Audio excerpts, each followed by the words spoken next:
So now we're on to the playoffs. The playoffs are set. All the wild cards are set. The seeds have been set up. Lions taking the 1 seed in the NFC.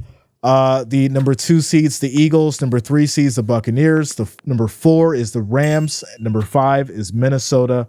Number 6 is the Commanders. And number 7 is Green Bay. On the flip side, the AFC, the Chiefs holding down the number 1 seed. The Bills, number 2. Baltimore, number 3. Texans, number 4. Chargers, number 5. Steelers, number 6. And the Broncos, number 7. Now, let's start off with the NFC. I want to start here. Last night was absolutely ridiculous. I have to say it. I am so disgusted by the Vikings. And I think Sam Darnold was unprepared. You're in this big moment. You've done such a great job this season.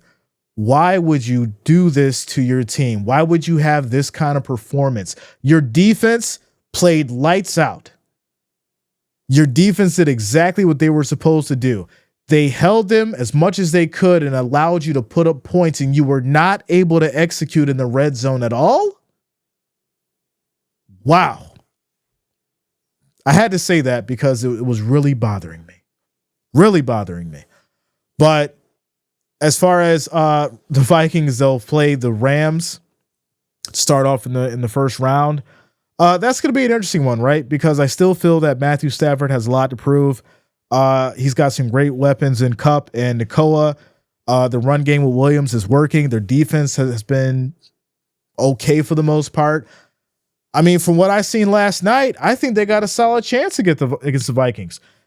I think Sam Darnold needed to prove to us that if he was going to be a champion, you had to beat this Lions team. And he had multiple opportunities to do it and just couldn't execute. So I think the Rams may give, these Vikings a run for their money.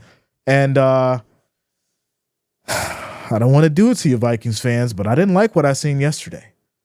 And I'm going to have to take the Rams over the Vikings. So after that, obviously, they'll move on to the Lions. But before that, you obviously get the Commanders and the Buccaneers. I like both teams. This is actually going to be probably one of the best games that we see in the first round. Commanders, Buccaneers, Baker Mayfield, Jayden Daniels, both have been having an excellent career. Baker has redeemed himself in such a way for this team that we now look at him as, well, maybe you should have never started your career with the Browns, because you've shown that you can be great with this specific system. Now, maybe he needed that growth with the Browns to get to this point, but I think that he could have been good if he would have had this kind of setup from the start, and it would have been way more successful. But that's neither here nor there. He's got it now, and he's been great. Mike Evans doing what he does. Irving, those guys are wonderful. The defense doing pretty good for the most part. And then on the flip side, you got the Commanders. They've got a solid squad. Jayden Daniels is leading this team to believe in themselves. They got great chemistry. Their defense, okay for the most part as well. This one for me is a 50-50. It's right down the middle because I don't think you're wrong with either choice. But I do think as far as the Commanders, you do have a little bit more talent offensively. So I'm going to give the Commanders this one by a slight margin. It's very small. I think it's going to be a close one there, maybe even by a field goal, but I'll give it to the Commanders. After that, it's going to be Green Bay and the Eagles, ladies and gentlemen. Wow. Green Bay and the Eagles. This one, I look at Green Bay Packers run defense, right? They're number 7. They average 100 yards allowed. And I think that's going to be what's, the big make or break part as far as for the Packers coming into this game. Now, Jalen Hurts has been playing his game. He did obviously have, some off moments, but they've been relying on Barkley so much. He hasn't really had to do a lot to get wins. And so when you look at, all right, if you take away Saquon, then Jalen's going to step up and he's going to make sure that they score. There's a lot of talent over there. Their defense is working. I have to give the slight advantage here to the Eagles. I think they'll move on.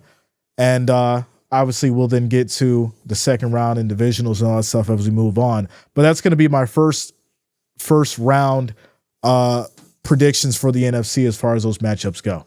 Now, moving over to the AFC, Chargers and Houston.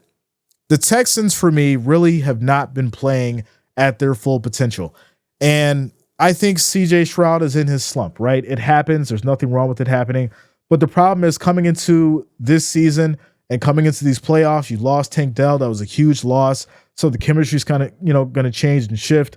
And the Chargers are playing, lights out football. I think at this point, Justin Herbert has a lot to prove. He's kind of been overlooked.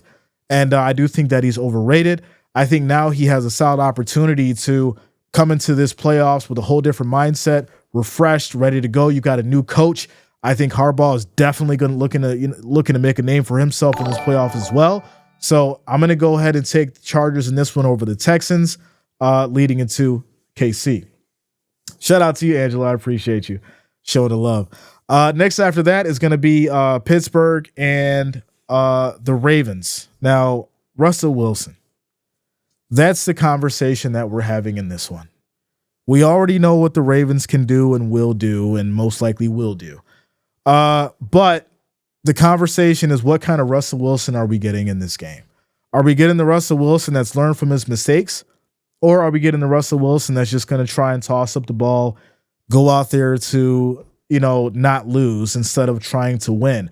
If you get that Russell Wilson, just give it to the Ravens. It's already in the bag.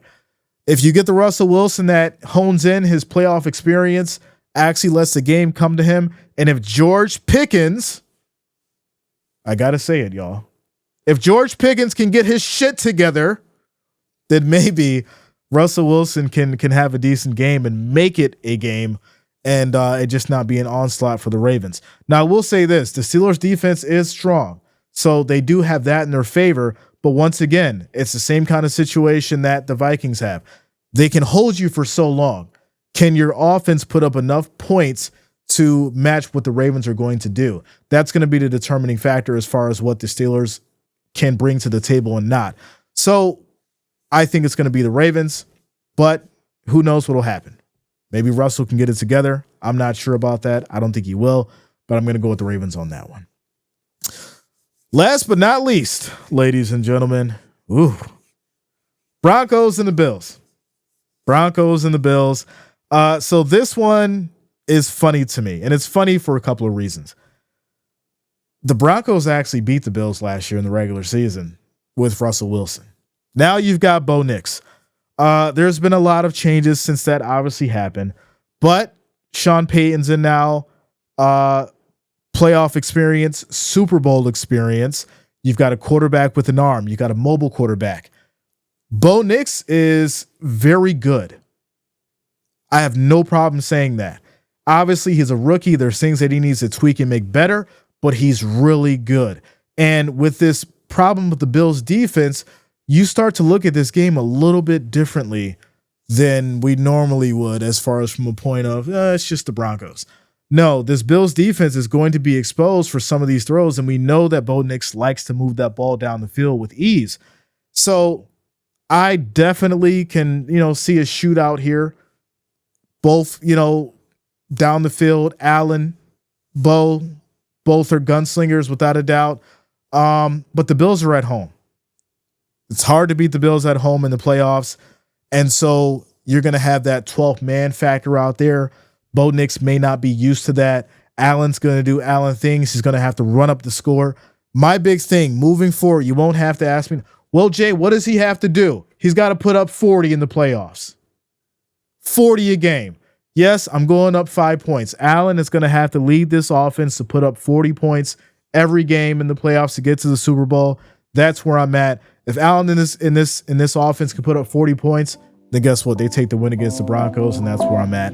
That's what I think is going to happen for the first round.